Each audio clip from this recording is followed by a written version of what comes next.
Պարոն Ղազարյան, այսօր նորից չարչրկվում էր ամենայն հայոց կաթողիկոսի հարցը, ՔՊ-ն իր դիրքորոշումը չի փոխել, գիտենք, որ դատական պրոցեսները արդեն սկսվել են, ճիշտ է, առաջին դատավոր ինքնաբացարկ հայտնեց, բայց արդեն նոր դատավոր են նշանակված, ինչպիսի սցենար եք կանխատեսում, ամեն դեպքում նոր նշանակված դատավորի մասին ևս դրական արձագանքներ կան։ Գիտեք, ես կարդացել եմ մեր ճանաչված իրավաբաններից մեկի մի գրառում, որը ներկայացրել էր դատավորի ինքնաբացարկի օրինակելի ձև, որ ցանկացած դատավոր կարող էր իր տվյալները լրացնել եւ այդ հիմքով բացարկ հայտնել։ Որն է այդ բացարկի հիմքը, որ կարա ցանկացած դատավոր անի, որ դատավորը տվյալ դեպքում Հայաստանյան Առաքելական Սուրբ Եկեղեցու զավակ է, մկրտություն հաստատել, ինքը հայ քրիստոնյա է, իսկ ամենայն հայոց կաթողիկոսը հոգևոր հայրն է եւ առաջնորդն է այդ եկեղեցու։ Հետեւաբար ոնց որ կենսաբանական հոր նկատմամբ մարդը ունի կաշկանդվածություն եւ որևէ դատավոր օբյեկտիվորեն չի կարող դատել իր ծնողին, նույն տրամաբանությամբ որևէ քրիստոնյա դատավոր չի կարող հանձն առնել դատելու իր հոգևոր հորը։ Տեսեք, եւ քրիստոնեության մեջ այդ խորհուրդները պատահական չեն, ասենք օրինակ իմ զավակները մկրտված են։ Նրանք իմ կենսաբանական զավակներն են, բայց մկրտության պահից նրանց կնքահայրը նրանց հոգևոր հայրն է։ Եվ մենք նրա ասենք մեր քավորին, որ ծննդյան օրը զանգում շնորհավորում ենք, հենց այդ խորհրդով ենք, որ նա իմ զավակների հոգևոր հայրն է, այդ ստանձնել է մկրտության պահով նրանց հոգևոր խնամքը։ Մկրտությունը խորհուրդ ունի, չի, ասենք կարող է կենցաղում շատերի համար դա ուղղակի լավ արարողություն է ընտանիքով հավաքվելու նշելու, բայց դա ընդհանրապես այդ խորհրդին հաջորդող արարողություն է։ Մենք որպես քրիստոնյաներ առաջին հերթին այդ կարգերի խորհրդով ենք առաջնորդվում։ Հետևաբար ես կարծում եմ, որ Հայաստանում իմ տպավորիչ, քանի որ մեր ժողովրդի մեծամասնությունը հայ եկեղեցու է դավանում, կարող են հանգիստ բացարկ հայտնել իրենց հորը չդատելու համար։ Ես կարծում, չգիտեմ, դա ամեն դատավոր ինքնուրույն կայացվելիք որոշումն է, ես իմ մշակույթի իմաստով եմ դա ասում։ Պարոն Ղազարյան, բայց օրինակ ազգային ժողովում իշխանությունը հնչեցնում է վեհապարի Ավազանի անունը, ընդդիմությունը այդ ժամանակ հարվածում է, ընդդիմությունը կաթողիկոսի անունն է տալիս, իշխանությունն է հարվածում սեղաններին, հիմա ինչքանով է ճիշտ կամ ուր է տանելու այս ճակերտավոր ասված դիսկուրսը։ Գիտեք ինչ, ես կարծում եմ, որ քաղաքացիական պայմանագիր խմբակցության падգամավորները, ովքեր շատ լավ իմանալով մեր մոտեցումը, դիրքորոշումը, ինչը մենք անկեղծորեն եւ ազնվորեն նախապես դրա մասին հայտնել ենք,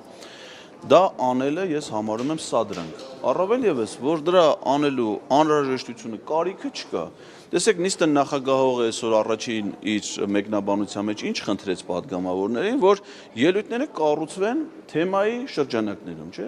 Հիմա ասենք դրանից հետո, եթե ՔՊ-ից որևէ падգամավոր խոսում է Հայաստանյան Առաքելական եկեղեցու եւ նրա առաջնորդի մասին, երբ որ քննարկվում է պետաիրավական հարցերի հանձնաժողովի նախագահի տեխնացու Արուսյակ Ջուլհակյանի տեխնացությունը։ Մատ իսկ կարակ ասեք, եթե իրանց արածը սադրանք չի հատուկ եւ ազգային ժողովի բնականon գործունեությունը տապալելու անազնիվ մտադրություն չի, ապա ինչա թեմայի հետ ոչ մի առնչություն չունեցող հարցի վերաբերյալ,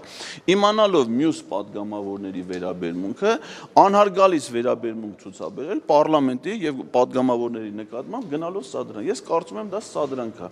Իսկ ազգային ժողովի նախագահի խնդիրը ոչ թե նման դեպքերում ակցիաների մասնակցելն է, իր կողմից սեղանի խփելը կամ ծափարելն է, այլ ազգային ժողովի բնականon գործունեության ապահովումն է։ Իսկ եթե ինքը կանխի այդ սադրանքը, որը հատկապես իր գործընկեր падգամավորներն են իրական, նման խնդիր ընդհանրապես չի առաջանա։ Ես կարծում եմ սա անհարգալից վերաբերմունք է եւ ազգային ժողովի նիստերը բնականon ընթացքը չկազմակերպելու հետևանքներ է դա ընդհանրապես։ Տեսեք, օրինակ նայեք, օրինակ հիմա ՔՊ-ի շարքերում կա ազգությամբ քուրդ կնյազ Համիդիչը, որի դավանական պատկանելությունը տարբերվում է մեզնից, ասենք իմ տեղեկություններով քրդերի մեծ մասը մահմեդական է։ Հիմա հաշվի առնելով այդ խմբակցության շատ падգամավորների քաղաքական դիրքորոշումները պրոադրբեջանական եւ այլ, օրինակ ես մտածում եմ, որ իրենց համար զգայուն թեմա կլինի Կովկասի մահմեդականների վարչության նախագահ Ալլաշուքյուր Փաշազադեին, ասենք Ալյոշկա ասել է։ Եվ դա իմանալով հանդերձ Ես օրինակ ձեռնպահ եմ մնում Ալաշուքյուր Փաշազադեին Ալյոշկա անվանելուց հաշվի առնելով հարգելով շատերի զգացմունքները, կրոնական զգացմունք։ Դա ես ընտրում եմ, որ ես փոխադարձություն եմ պահանջում եւ խնդրում եմ, որ իմ դավանական եւ կրոնական համոզմունքները հարգեն մյուսները։ Ազարյան ամսի 2-ից մեկնարկել է ազգային ժողովը, կարելի ասել, հա, արդեն մի շաբաթից ավել նիստեր են անցկացվում։ Ի սկզբանե ԿՊ-ն կոչ էր արել կառուցողական, միասին, համերաշխ աշխատել։ Ինչ գնահատական կտա, հնարավոր կլինի հետագայում ինչ-որ կառուցողական աշխատանքներ իրականացնել դատելով այս նիստերի ընթացքից։ Գիտեք ինչ, ազգային ժողովի գործունեությունը ԿՊ-ի падգամավորների դատողություններով կամ կոչերով չի կազմակերպվում, այլ կազմակերպվում է ազգային ժողովի կանոնակարգ սահմանադրական օրենքով։ Իսկ ազգային ժողովի կանոնակարգ սահմանադրական օրենքը պահանջում է падգամավորին հարգել էթիկայի նորմերը, իսկ ազգային ժողովի կարգավիճակի մասին օրենքը սահմանում է այն նորմերը, որոնք համարվում են էթիկայի նորմեր։ Այսինքն ընդհանրապես պետք է առաջնորդվել օրենքով, ոչ մի նոր կարգ, պայմանավորվածություն, կոչ, այստեղ որևէ մեկը մյուսի կարիքը չունի։ Դա արդեն կախված է յուրաքանչյուր падգամավորի պահվածքից։ Համեցեք։ Պարոն Ղազարյան, խմբակցություն գուցե հնչել է հարցը, բայց խնդրեի նորից ասել, խմբակցությունը քննարկել է հանձնաժողովի նախագահների թեկնածության հարցը, թե ոչ եւ կա արդեն ընտրություն։ Դե հիմա մենք արդեն ունենք առաջադրում եւ հիմա Տիկին Ջուլհակյանի թեկնածությունը քննարկելուց հետո մեր խմբակցության վերաբերող որոշումները խնդրում եմ